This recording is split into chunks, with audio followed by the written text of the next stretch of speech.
safety of life into consideration when loading. The canoes operators say they have implemented measures such as reducing their load to at least assure passengers of their safety. First passenger did plenty, but now they are not again.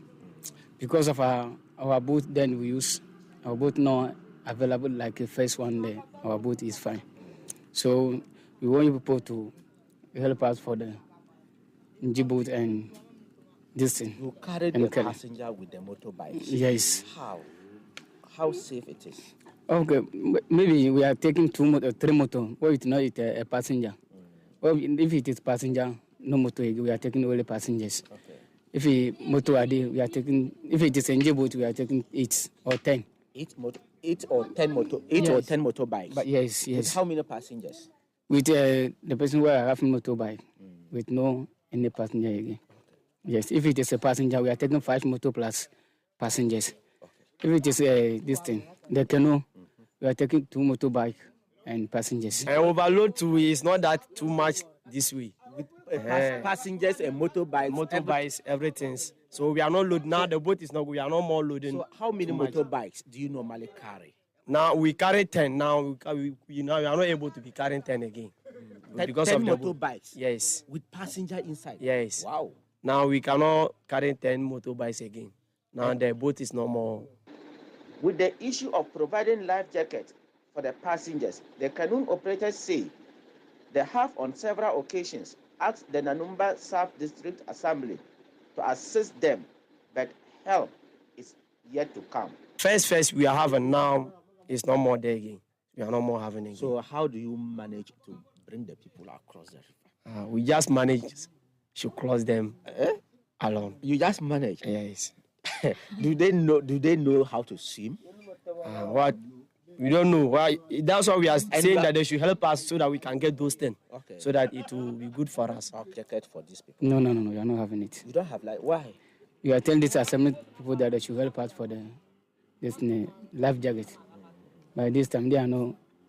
Is it this assembly that provided the canoes? No.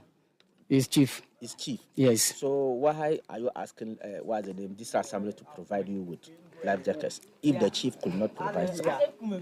We want them there. We tell them to help us for the life jacket.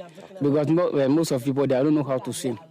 We are drivers know small. Okay. But the rest, they don't know how to swim water. Okay.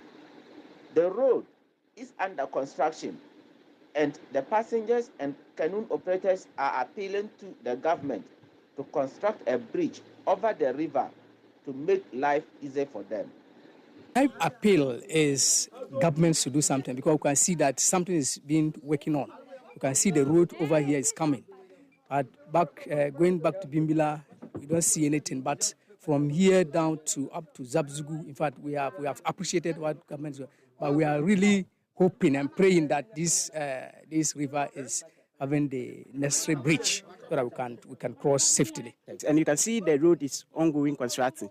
And when they construct the road like that and they leave it behind with that bridging the river, it's going to be something else. You see, and the road is the road that people normally pass. You see that when you came, people are many, and you wait. When you come, you have to wait there. Are there not alternative routes that you can? No, there's no alternative.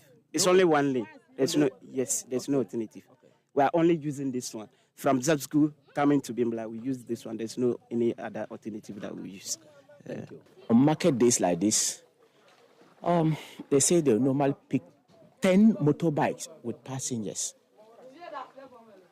They are therefore calling on the government to come to their aid. From the Chichago Riverside, Mohammed Aminu M. Alabira for Citi News. Now, the National Disaster Management Organization Directorate in the Nsawam Adweju municipality of the Eastern Region has threatened to demolish all structures being put up by developers within buffer zones of quarry companies operating in the area. This comes after quarry companies operating in the area lodged series of complaints to the Municipal Security Council about the continuous encroachment of their buffer zones by both private and individual developers. Speaking to Citi News, the Nsawam Adweju municipal NADMO boss Amwafo Smart called on the Minister of Lands and Natural Resources to immediately intervene. the government gave permit to the concession. And as assembly or disaster preventive officers, we create buffer. Buffer area is where it's about where you blast about 500 meters radius from the buffer zone to prevent any future disasters. I mean, that's flying rocks. When they blast, the impact to buildings and surroundings to the community. We have said this time without number. We have organized derbers in the communities. And yet people are turning blind eye and ears to that. We don't know what to do again, but we are appealing to the minister, chase those people and protect these quarry protests in the country. Because trust me, if you don't clamp down on these illegalities, in the next 5 to 10 years, you might import quarry stones and those quarry materials in operation. That's not the best for the country. That was the National Disaster Management Organization boss in the Nsawam Adwejiri municipality in the Eastern Region, Amwafo Smart. This is still the City Prime News live from our studios at Adabaka in Accra. I am Wilma Ubobisa Coleman and I'm here with Charles Owusukumi. Still ahead in the bulletin, land litigation among other challenges have been attributed as causes of delay in the commencement of 3 projects under government's Agenda 111 in the Bono region. We'll bring you details shortly. Do stay with us. City Prime News at 12 midday. Update you on all the running stories and connects you to the newsmakers. Can I have my tom-tom? Your passion. You have dreamt of it, planned for it, worked for it, wept for it, fought for it, and lived for it. At a critical now or never moment, you might lose focus from it.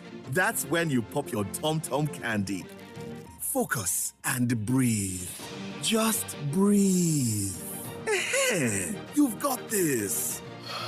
You have so much to breathe for. Breathe for it with TomTom. This advert is FDA approved. Imagine 7 exciting days of adventure through 16 incredible regions of Ghana with a promise of a rich cultural experience, introspective historical visitations, and exhilarating field days with nature. Imagine 7 amazing days of a road trip filled with the sights, sounds, and the aura of a diversified people. But you don't have to imagine it. You can be there to experience all the thrilling adventures a heritage caravan trip has to offer. What are you waiting for then? Join the expedition of a lifetime to discover Ghana from the 4th to the 11th of March on the Heritage Caravan 2023. Pack your bags and let's set off on a spectacular tour from Greater Accra through to the Eastern Region, Ashanti Region, Upper East Region, Savannah Region, Northern Region, through to the Northwest, Bono Region, Ahafo Region, Bono East Region, Western North, Western Region, and the Central Region of Ghana. A journey full of fun, education, information, wonderful memories, and great bonding moments awaits you. So call 0205-973-973 to register for Heritage Caravan 2023 now. The Heritage Caravan 2023 is powered by City FM with support from City TV and proudly sponsored by Holland Ghana, the European Union, Malta Guinness, and Ebony Condoms.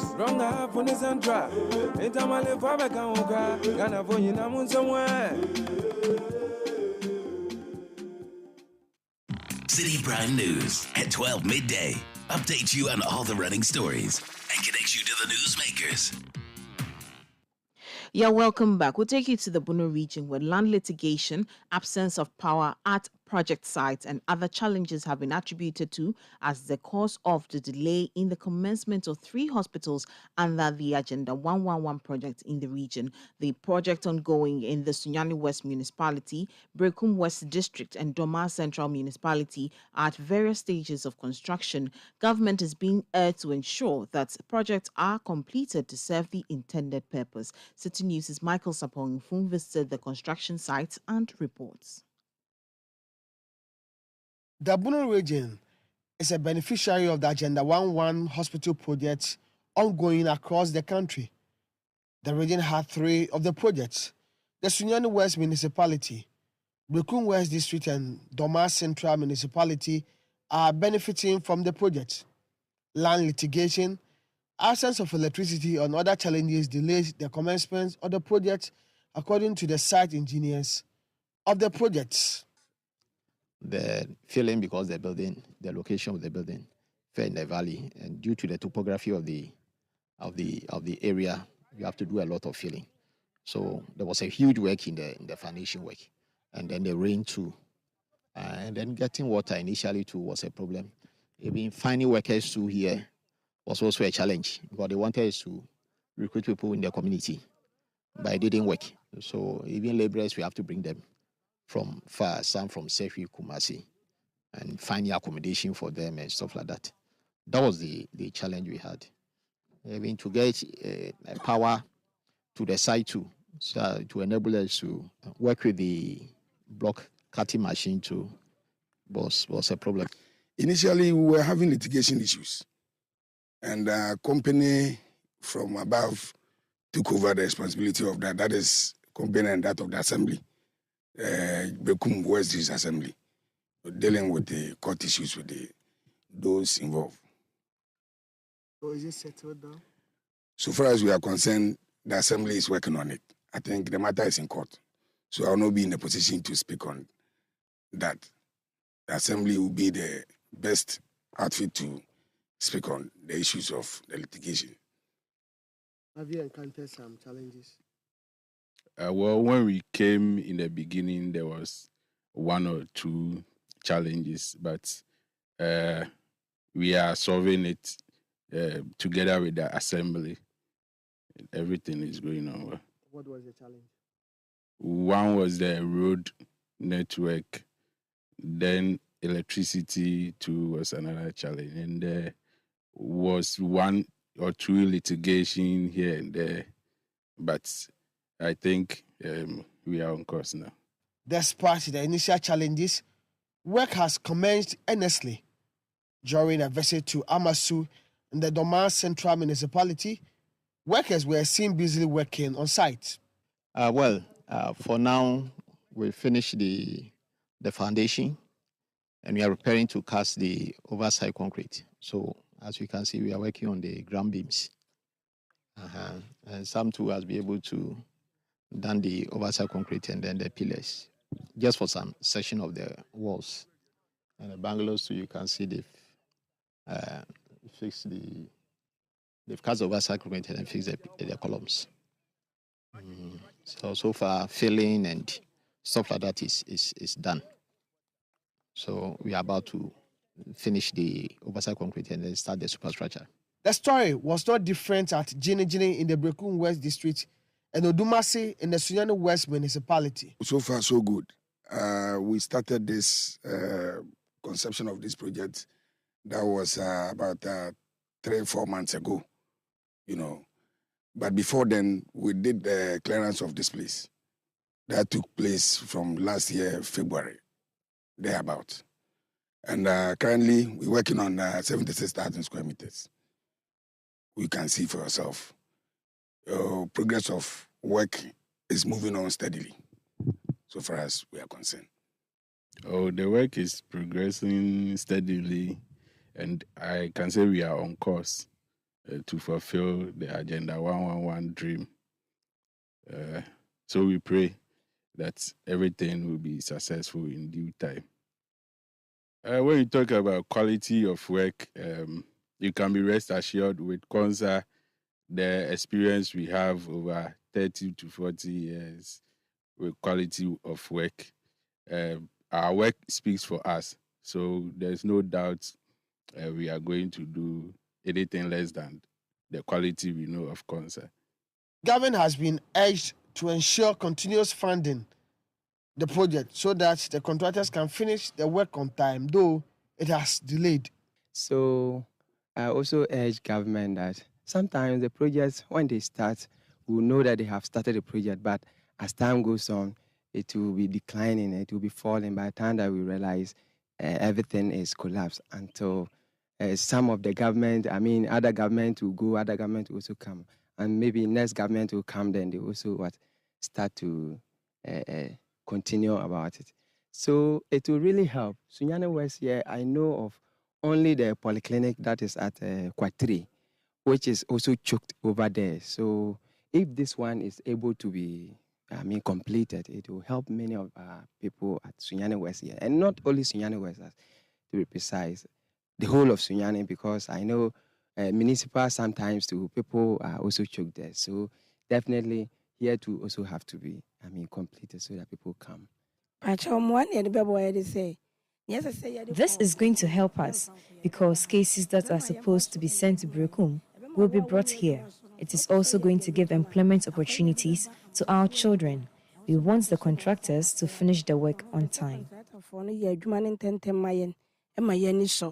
Residents who live in areas where there's ongoing Agenda 11 projects are urging government to continue to support the contractors so that they could finish the projects on time. Michael Saponifum, Citi News.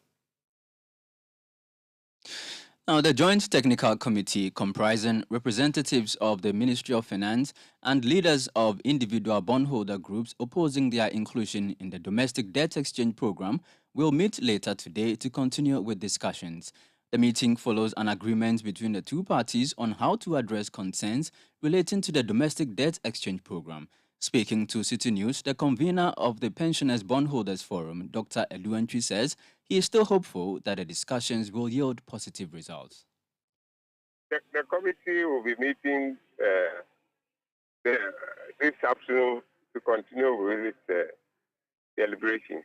The committee is tasked to see whether or not when individuals are exempted from individuals and collective investment schemes are exempted from the exchange, the government will still be able to achieve its debt to GDP target of 55% by 2028. So that's what the committee is tasked to do. And it hasn't finished looking at that. We by whatever we have sent to the ministry, we are looking forward to hearing a positive response from the ministry. That was a convener of the Pensioners Bondholders Forum, Dr. Eluentri. Now, the Chamber of Petroleum Consumers Ghana (COPEC) has stressed that the gold for oil policy would be deemed to have failed if there is no stability in prices at the pumps. The policy comes as government's remedy to the high cost of fuel. Government has already received the first consignment of about 40,000 metric tons of oil. Speaking to City Business News, Executive Secretary of COPEC, Duncan Amwa, stated that the outcome of this phase of the policy is critical in determining whether it will live up to expectations. Numbers pertaining to this gold for oil is very crucial. If it doesn't solve the escalating fuel price situation and doesn't also stop the cedi depreciating, then we should stop the politicians from, meddling in fuel trading or oil trading completely, because that will not be the solution that Ghanaians are clamoring for. But like I said, the numbers that they put out from the coming week will determine whether we are able to stimulate the market downwards, or we are able to sustain prices where they are, or there's some, benefits to be derived as a people. If there are no benefits, then it becomes, moot to go to the Bank of Ghana and say put money or pre-finance, fuel through the buying of gold. We'll simply get bent on all sides. That was the Executive Secretary of Chamber of Petroleum Consumers Ghana (COPEC), Duncan Amwa. Still on the gold for oil, the Ghana Chamber of Bulk Oil Distributors has disclosed that some bulk oil distributing companies (BDCs) have begun receiving stock from the gold for oil policy. Ghana on January 15, 2023 took delivery of 40,000 metric tons of the first consignment under the policy from the United Arab Emirates. The move by the government is meant to tackle dwindling foreign currency reserves coupled with the demand for dollars by oil importers, which is weakening the local cedi and increasing living costs. Speaking to Citi News, CEO of the chamber, Dr. Patrick Kwekufori, says the various oil marketing companies will soon receive the consignment for onward sale. Indeed, in some of our BDCs that have got existing trading arrangement and relationship with BOST are already in possession of some of them, and then they've had a couple of engagement with BOST and then the regulator about developing a potential framework about how the pricing modalities and the payment structure and how to operationalize it. So clearly, it's a work in progress, and I know they are in constant touch. Well, we know that from the BDCs definitely would have to move to the OMCs. How is that going to be the transition? Basically, the BDCs that are involved would need to look at it from the terms and conditions that they've received the offer from BOST, and then also structure something that makes it prudent and viable for them to engage in the sales. You had the CEO of the Ghana Chamber of Bulk Oil Distributors, Dr. Patrick Kweku Ofori. And that's how we end Citi News at Citi Prime News. We are live on our studios from Adabraka in Accra. You can log on to our website, citinewsroom.com, for more stories. You heard us from the Western region on Premier FM 100.5 and Beach 105.5 in Takrady. In the Bono region, we're on Greener FM 95.9 in Sunyani. In the Ashanti region, we're on Orange FM 107.9 in Kumasi. In the Volta region, we're on Akpene Radio 96.7 in Pandu and Heritage FM 107.3 in Hohoi. In the Northern region, we're on Dasuma 99.1 FM in Yendi. In the Upper East, we're on Word FM 88.3 in Zuarungu. And in the Upper West, we're also on Westlink 88.1 FM in Laura. And in the Northeast, we're on Eagle FM 94.1 in Wali Wali. As always, for more news, you can log on to our website, citinewsroom.com. I am Wilma Obubi Sakoman, and this afternoon I was here with Charles Owusukumi. Up next is the Citi Business News with Michael Obudu. Many thanks for listening to us. Do enjoy the rest of our programs. The city is alive.